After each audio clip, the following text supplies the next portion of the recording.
내 맘대로 판타지 유니버스는 판타지 작품을 만들 때 필요한 세계관과 설정을 어떻게 하면 재미있고 흥미롭게 만들 수 있을까? 그걸 함께 나누는 그런 시간입니다. 자, 세계관을 만들려고 하는데요. 과연 세계관 중에서 어느 부분을 제일 먼저 만드는 게 좋을까요? 캐릭터를 먼저 만드는 게 좋을 수도 있어요. 혹은 어떤 특정한 무기가 먼저 만들어질지도 모릅니다.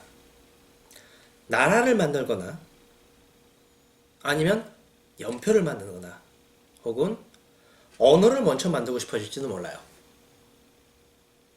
반지의 제왕처럼 하나의 아이템, 반지로부터 이야기가 나오는가 하면 슬레이어처럼 마법 체계를 바탕으로 이야기가 펼쳐져 나갈 수도 있습니다.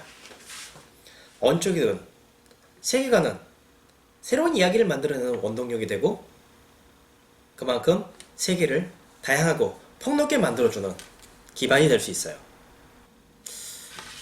그 중에서 어느 걸 먼저 만들 것인가? 그건 결국 우리들이 좋아하는 취향에 따를 수밖에 없습니다. 어느 걸 먼저 만들더라도 거기서부터는 충분히 이야기가 나올 수 있는 거죠. 하지만 굳이 한 가지를 고르자면 저는 그 세계의 문제부터 먼저 만들고 시작하길 권하고 싶습니다. 문제라는 것은요, 그 세계에서 주인공과 그 세계가 당면하게 될 어떠한 사건, 어떠한 현상일 수 있습니다. 사악한 마법사가 세상을 정복하려고 해서 그 마법사에 맞서는 일이 생길 수도 있어요. 폭정을 행하고 있는 왕에 맞서서 이야기가 펼쳐질 수도 있고요. 한 마을에 너무 가뭄이 심한 결과 생기는 기근 문제일 수도 있어요. 혹은 옆집에 짝사랑하는 사람이 있는데 그 사람이 갑자기 선을 보는 문제일 수도 있습니다. 그것이 크건 작건 그 문제는 주인공과 그 주변에 영향을 미치고 나아가서 세계를 바꿔나갑니다. 그 문제를 해결하기 위해서 주인공이 움직이고 이야기는 흘러갑니다. 그리고 문제가 해결됐을 때 이야기는 일단락을 짓게 되죠. 물론 그로 인해서 새로운 문제가 발생하고 새로운 이야기가 펼쳐질 수도 있습니다. 또는 그와는 별개로 또 다른 문제가 태어나서 주인공에게 다가올 수도 있습니다. 하지만 적어도 그처럼 변화가 일어나기 전까지는 주인공과 세계는 주어진 하나의 문제에 맞서서 그 문제를 해결하고자 움직이게 됩니다. 바로 여기 미카엘의 끝없는 이야기라는 작품처럼 말이죠. 끝없는 이야기, 네버엔딩 스토리라는 작품은 동화입니다. 환상계라는 세계를 무대로 펼쳐지는 모험담이죠. 수많은 생명체들이 살아가고 있는 환상계에 어느 날 문제가 발생합니다. 바로 그 세계가 멸망하기 시작하는 거예요. 왠지 모르겠지만 어디선가 무라는 것이 나타납니다. 그야말로 아무것도 없는 무언가예요. 그리고 그 무에 빨려 들어간 존재들은 아무 종족도 없이 그야말로 아무런 흔적도 없이 사라져버리고 맙니다. 눈앞에서 가족들이, 친구들이, 심지어 한 마을 전체가 통째로 사라져버리는 그러한 상황들이 연출됩니다. 그것들을 눈앞에서 본 환상계의 주민들은 어떻게든 해야 된다는 생각을 갖게 됐죠. 그 문제를 해결하기 위해서 세계 각지에서 수많은 이들이 모험에 나섭니다. 바로 그 세계를 통치하고 있는 여신과 같은 존재, 여왕을 만나기 위해서였어요. 그 여왕이 어떤 존재인지는 잘 모르겠지만 어찌되었든 그녀를 만나게 되면 이 세계에서 왜 이렇게 일이 벌어지고 있는지 그리고 이것을 어떻게 하면 해결할 수 있는지에 대해서 알 수 있을 테니까요. 물론 그 중에 주인공도 같이 포함됩니다. 한 작은 수르민족 출신의 소년이었던 아트레우라는 인물은 마을의 대표로서 여왕을 만나기 위해서 모험을 나서게 됩니다. 다른 수많은 종족들을 만나기도 했고요. 그리고 그러한 과정 속에서 여러가지 시련을, 역경을 극복하게 되죠. 행운의 용을 만나서 도움을 받기도 했고 어떨 때는 사악한 누군가에게 쫓기기도 합니다. 그리고 정말로 죽기 살기로 노력한 끝에 드디어 여왕을 만나게 됩니다. 여왕을 만났으니 문제는 해결했을까요? 그렇지 않죠. 문제를 해결하는 것은 이제부터 시작입니다. 여왕은 말합니다. 잘 왔다. 지금 여기까지 구세주를 데리고 와줬구나. 알고 보니까 이 환상계 이야기는 사실은 끝없는 이야기라는 책 속에 등장하는 그 책을 통해 바라보게 되는 그런 이야기였어요. 그 책을 바라보고 있는 독자, 바로 우리 세계 바스티안이라는 아이가 그 문제를 해결하기 위한 구세주였던 거죠.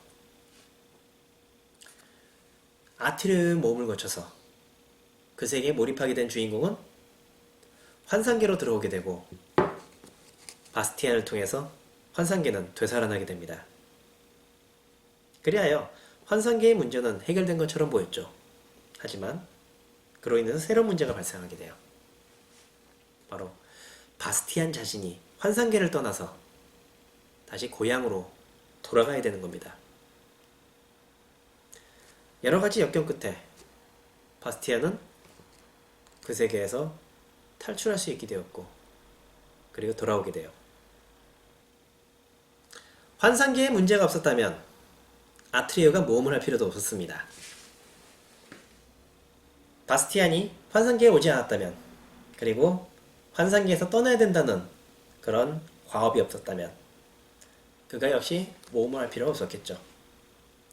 끝없는 이야기, 이 작품 속의 모든 이야기는 결국 환상계에서 일어난 문제, 이 세계가 사라져간다는 그런 문제로부터 모든 게 시작된 것입니다. 두 가지 문제와 두 가지 모험, 바로 그것이 끝없는 세계의 모든 이야기를 관통하는 하나의 고리이자 환상계와 우리 세계를 연결하는, 그리고 나아가서 이야기를 이끌어내는 원동력입니다. 문제가 생기면 사람이 움직입니다. 그래서 사람이 움직이면 이야기가 생겨나죠. 세계를 둘러싼 문제는 끝없는 이야기처럼 세상의 운명을 좌우하는 어떤 것이 아니어도 상관없습니다. 부정부패, 뇌물 문제, 혹은 동네의 쓰레기 무단 투기처럼 어찌 보면 작은 거에서도 관계없어요. 물론 뇌물이나 부정부패가 작은 건가 아닌가는 일단 제쳐두고 말이죠.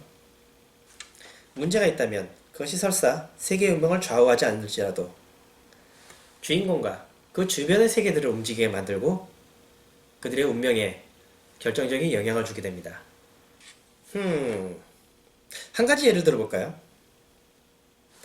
옛날 일본에 한 쇼군이 있었다고 해요.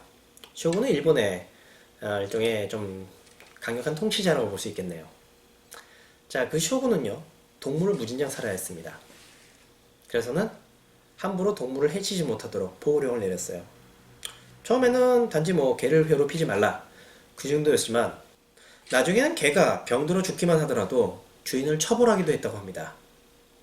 정말로 골치 아픈 일이에요. 쇼군에게 어떤 생각이 있었을지는 잘 모르겠지만 어찌되었든 그 세계 사람들에게는 그것은 하나의 문제입니다. 사람보다도 개가 먼저 대우받고, 그리고 사람들이 개 때문에 불편한 그런 생활이라는 말이죠. 그러한 문제가 생겨나게 되면 사람들은 그에 대해서 반응을 하게 됩니다. 그냥 어쩔 수 없이 순응하는 사람들도 얼마나 있을 것이고, 그 문제를 해결하고자 노력하는 사람도 있을 거예요. 물론 그 문제를 이용해서 자신에게 유리한 상황으로 이끌어 나가려고 하는 사람도 물론 있을 것입니다. 그것이 어느 방향이든 간에 각자가 문제에 대해서 가지고 있는 생각들이 서로 충돌하게 되고, 거기서 이야기가 만들어지면서 다채로운 상황이 연출됩니다. 거기에 한 명의 인물을 넣어볼까요? 가령 개를 되게 무서워하고 싫어하지만 개가 엄청나게 따르는 누군가가 있어요. 자, 그에게 있어서 이 세상은 그렇게 좋은 세상은 아닐 거예요. 자신은 개로부터 멀어지고 싶지만 개들이 계속 쫓아와요. 그렇다고 이 개한테 욕을 하거나 화를 내거나 뻥 찰 수는 없습니다. 왜냐하면 쇼군의 명령이 있으니까요. 그 상황에서 이 사람은 고민하죠. 어떻게 하면 이 상황을 해결할 수 있을까? 이 문제를 극복할 수 있을까?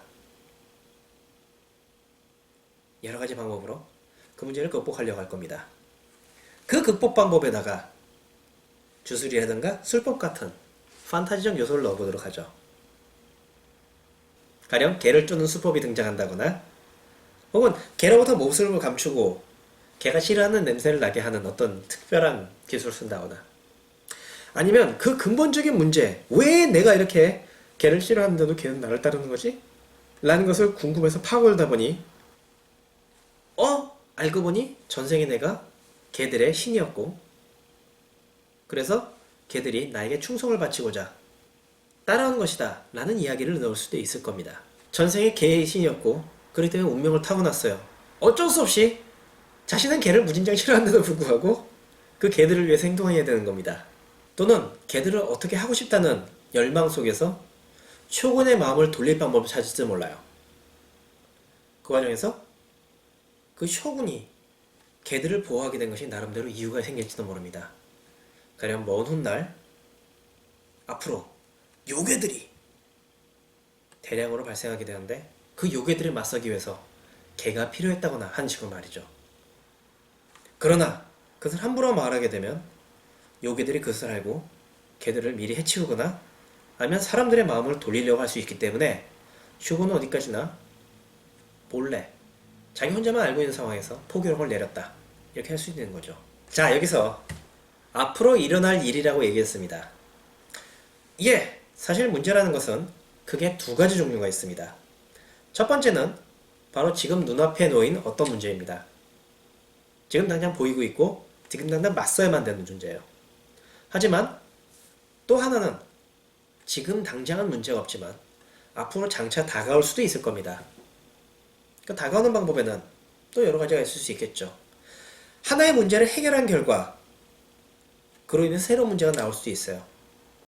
예를 들면 끝없는 이야기 속에서 환상계의 문제를 해결하기 위해서 바스티안을 데려왔더니 이번에는 바스티안이 돌아가면 되는 그런 문제가 발생한 것처럼 말이죠.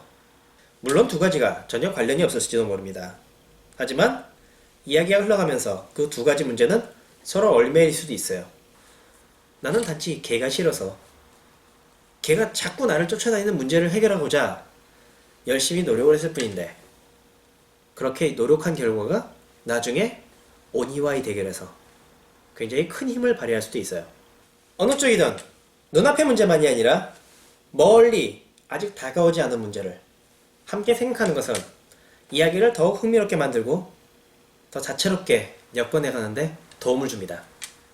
문제를 만들게 되면 그 문제에 맞설 누군가를 만들 수 있으며 그 주인공과 함께 이에 맞서게 될 수많은 존재들을 만들어낼 겁니다. 그리고 물론 이 문제의 진영에서도 주인공을 막아서는 누군가를 더 만들어낼 수도 있겠죠. 그들이 얽히고 설키고 그리고 활동해 나갈 때 이야기는 더욱 다채로워지고 그리고 세계는 넓어질 것입니다. 끝이 좋으면 모든 것이 좋다. And good, Alex good. 미카엘 핸데는 자신의 힘을 빌려서 그렇게 얘기했습니다. 결국 마무리가 좋으면 그 모든 이야기가 좋다고 말이죠. 그리고 마무리가 좋다는 것은 하나의 문제가 있고 그 문제를 잘 해결했다는 이야기가 될 거예요. 그러니 여러분, 세계관을 만들 때는 일단 문제를 하나 던져주고 시작해봅시다.